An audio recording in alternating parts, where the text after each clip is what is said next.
Bonjour. Nous avons tous entendu parler du protocole de Kyoto, du développement durable et du Grenelle de l'environnement. Aujourd'hui, c'est du concret et il nous faudra respecter les engagements qui ont été pris. Globalement, la nouvelle réglementation thermique est un bond en avant, car elle divise par 3, en moyenne, les consommations d'énergie des bâtiments par rapport à la RT 2005. Le niveau d'exigence énergétique requis pour les bâtiments basse consommation deviendra la norme, le standard de construction. Dorénavant, la réglementation sera contrôlée systématiquement à la réception des chantiers. La RT 2012, ça vous concerne. Elle s'applique uniquement aux bâtiments neufs. Pour les bureaux, les logements situés en zone en rue, la RT 2012 s'applique à partir du 28 octobre 2011. Je vous rappelle que les zones en rue ou zones de rénovation urbaine permettent aux foyers à revenus modestes d'investir dans l'immobilier avec un taux de TVA préférentiel de 5,5%.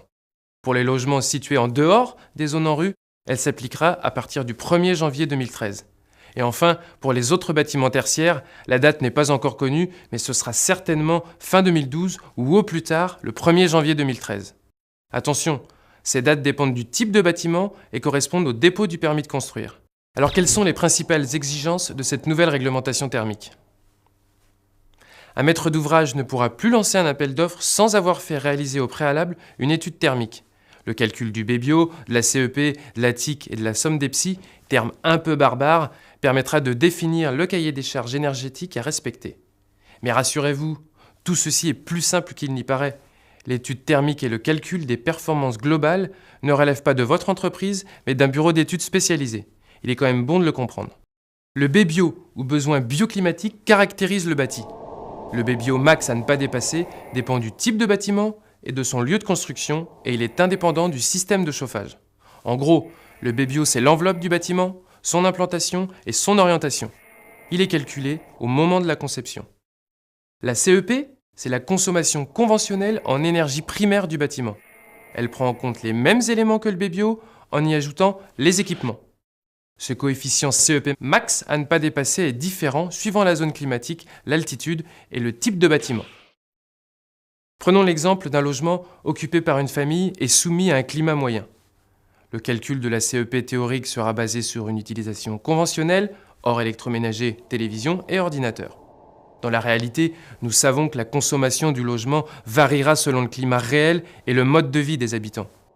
Tout comme pour une voiture dont la consommation réelle dépend du comportement du conducteur et qui est souvent différente de celle annoncée par le constructeur.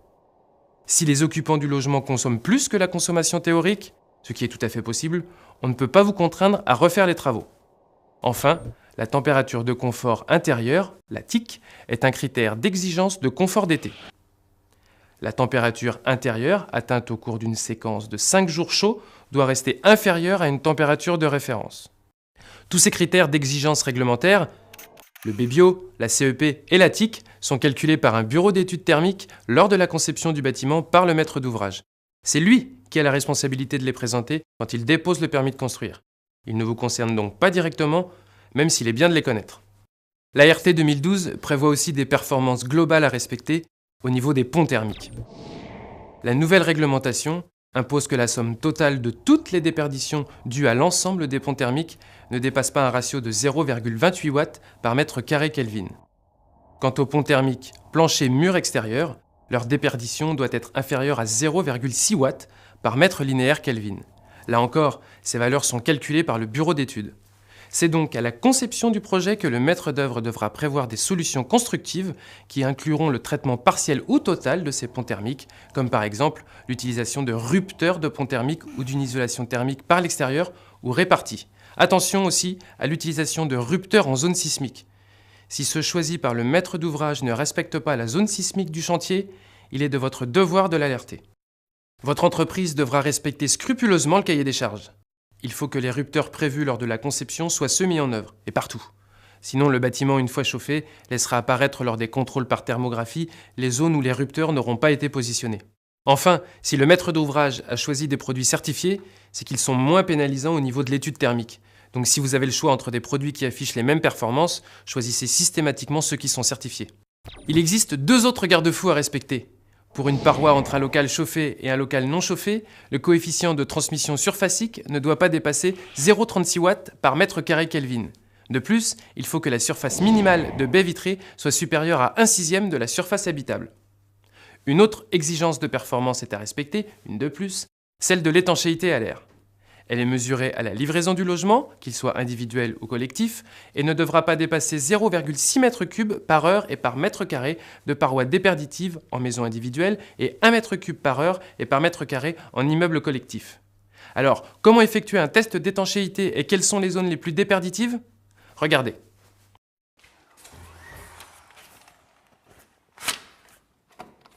Alors ce test consiste à mettre le bâtiment en surpression ou en dépression de manière à vérifier les fuites d'air parasite, à mesurer le débit de fuite d'air parasite et donc de déterminer la perméabilité telle qu'il est définie dans la réglementation thermique.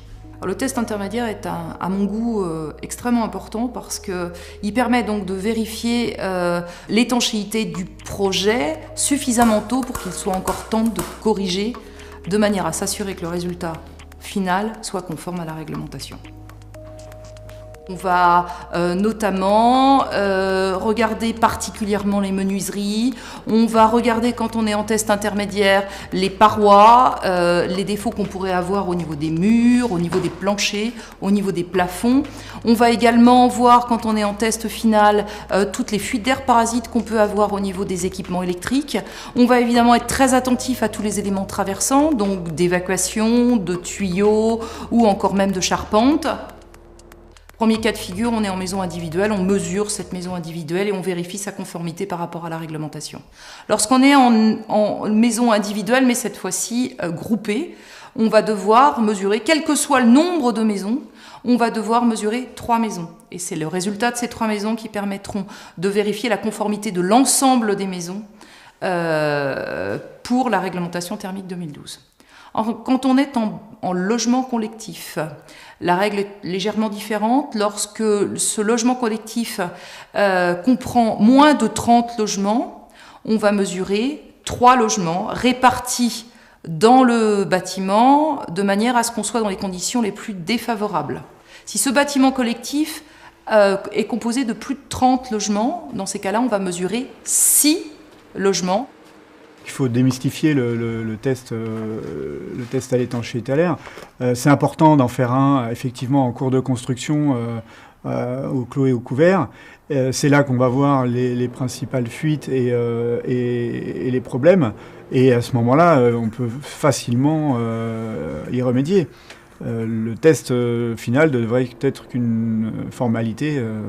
Plus on va aller dans la réglementation thermique, et plus il va falloir qu'on travaille ensemble. Quand je dis ensemble, c'est tous les corps d'État, mais c'est aussi la maîtrise d'ouvrage, c'est aussi le maître d'œuvre, c'est vraiment l'ensemble des acteurs de la construction qui devront davantage préparer le chantier en amont.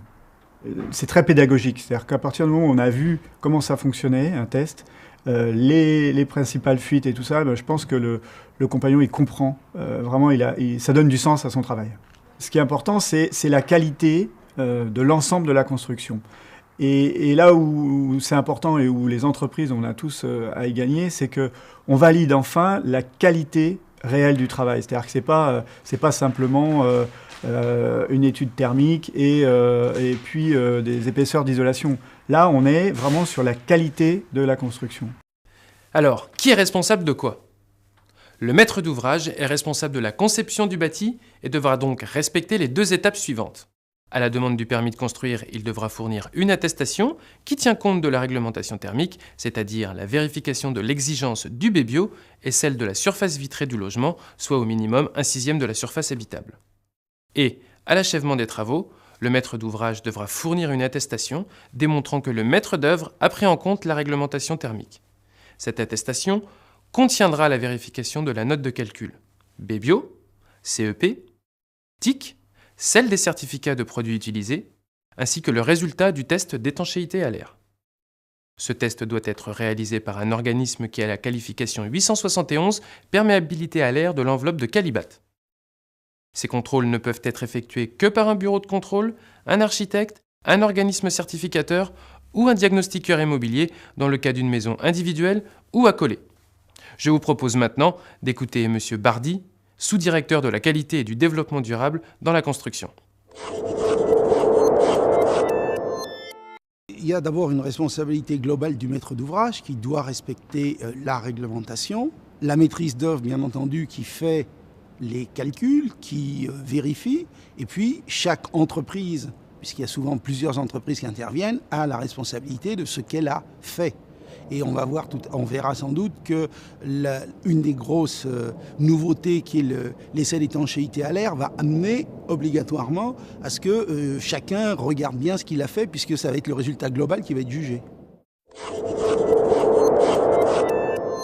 L'essai d'étanchéité à l'air, il permet de voir s'il y a des fuites et il permet de voir où elles sont. Donc ça aidera.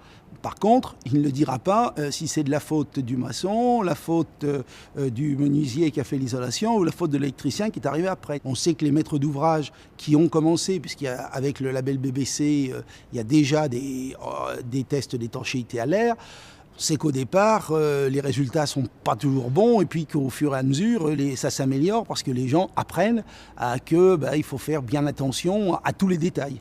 Alors c'est vrai que pour certains, ça va changer un petit peu la manière de faire, mais je pense que ça sera bénéfique pour tout le monde.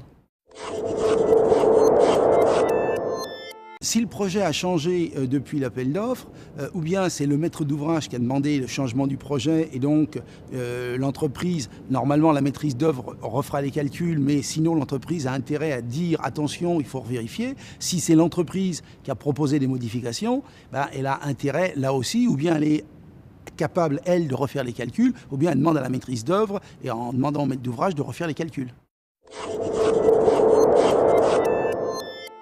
Donc l'ART 2012, c'est aujourd'hui, c'est ce que l'on sait faire aujourd'hui avec les matériaux, les équipements, le savoir-faire des bureaux d'études, des entreprises, puisqu'il y a déjà plus de 100 000 logements, bâtiments basse consommation qui sont en cours ou même déjà réalisés. Il va falloir maintenant passer de 100 à 400 000. C'est là le challenge, mais c'est un challenge tout à fait raisonnable. Et pour 2020, on ira vers des bâtiments à énergie positive avec, comme toujours, des labels qui préfigureront ces bâtiments. L'ART 2012 peut sembler révolutionnaire, car le niveau des performances est beaucoup plus élevé, le contrôle est systématique et la perméabilité à l'air est mesurée. L'étude en amont est donc primordiale. Par contre, les techniques de construction sont déjà connues. Vous savez déjà construire des bâtiments basse consommation en respectant les DTU et en effectuant une mise en œuvre précise. Le dialogue entre tous les acteurs de la construction doit être renforcé pour permettre à tous les corps d'État de travailler ensemble et de livrer un bâtiment performant.